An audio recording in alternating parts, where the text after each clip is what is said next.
There's a reason in the book, The 48 Laws of Power, that the very first law is never outshine your master. I learned this the very, very hard way in the corporate world. Guys, if you outshine your master, doesn't matter if you're in the corporate world, if you work at a restaurant, it doesn't matter if you work at a gym, doesn't matter in my opinion. If you're smarter than your boss, than your superiors, and they're intimidated by you, it is going to make your life absolutely hell. There's very, very, very rare people with good morals and ethics to where if you just are that guy or girl and you do better than them and they know that you're better than they are, that they'll uplift you, right? A lot of it comes into likability and their own moral compass.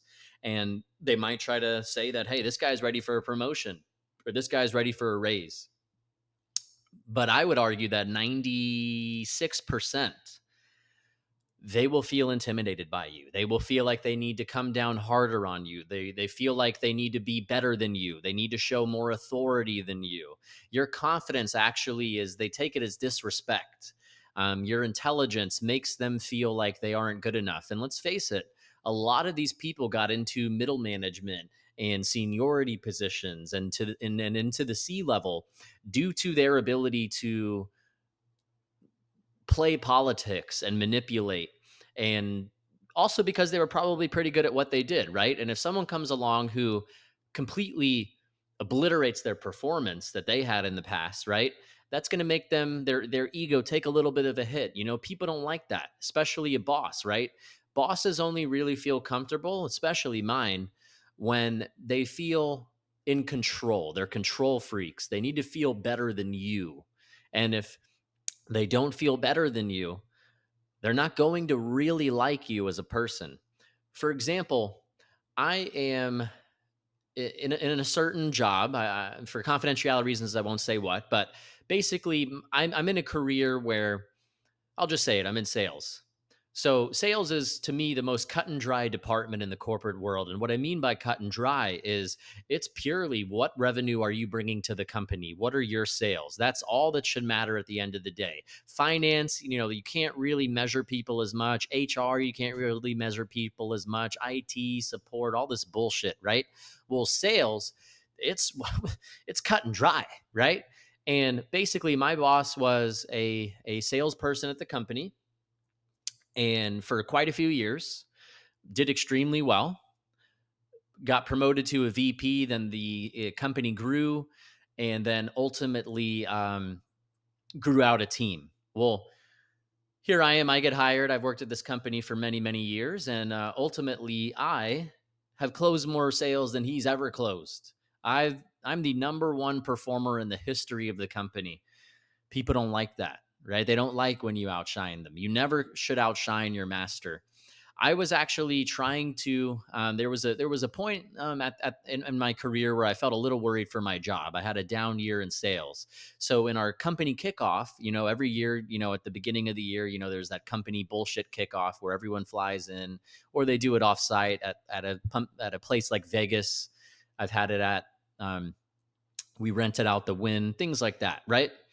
And I decided, I'm a little worried about my job. I'm really confident. I'm good at public speaking, and I'm going to go in that room and I'm going to be competitive, and I'm going to show people really how competent as a sales rep I am, and how well I could speak, and I'm not nervous to speak in front of 70 people, right?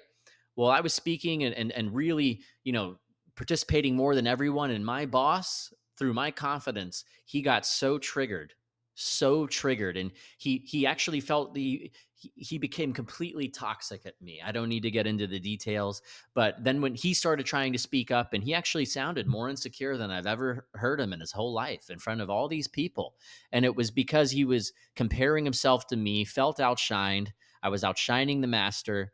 And long story short, through many, many personality things, future events, the long story short is that led to an extreme workplace issue. I'll just leave it at that. You guys could connect the dots there.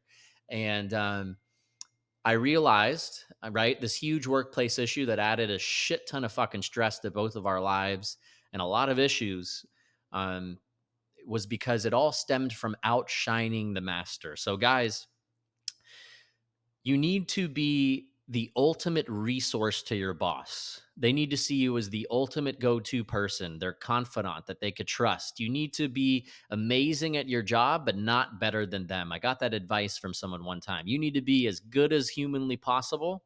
You need to be inexpendable, amazing at what you do, but not better than them. If you're better than them, it's going to have massive ramifications. And trust me, I've learned from this. And it's unfortunate because I'm extremely gifted. I've made over $1 million in commissions in just a few years. And I've seen how I need to kind of dim my light, I feel like. I need to kind of dim my light, even just when it comes to personal things like, hey, how was your weekend? I just say how my weekend was. Oh, I went out with some buddies. We went to this bar, then we went to this club, then we went to this restaurant. I realized over time, just even if you one up them, if you have a more interesting life than them, they take it as one upping them.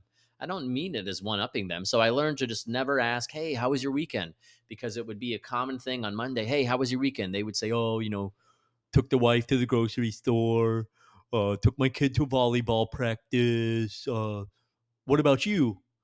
And I would say, oh, I did XYZ. I took a trip down to X city to meet a buddy. I did XYZ, went out with a girl I'm seeing. And I could tell that they just felt, these people are very insecure, very fragile. People in leadership, they're extremely fragile, extremely insecure. And a lot of times, as I mentioned earlier in the video, they got in these roles because of purely their politicking. They're masters at social engineering and puppeteering. They're puppet masters, and they don't have the same moral compass as you have. Robert Greene, the author of the 48 Laws of Power, mentioned in an interview that I saw once that, a lot of times these people don't have the same moral compasses as you do. They're not playing with the same rules and code of conduct that you're playing with. And trust me, I've experienced it firsthand. You guys might think this is crazy, but my boss actually gave me the 48 Laws of Power book. And that's when I read it, I realized, wow, that's how this motherfucker operates. Wow. That blows my mind. And yeah, guys, I just wanted to ultimately make this video.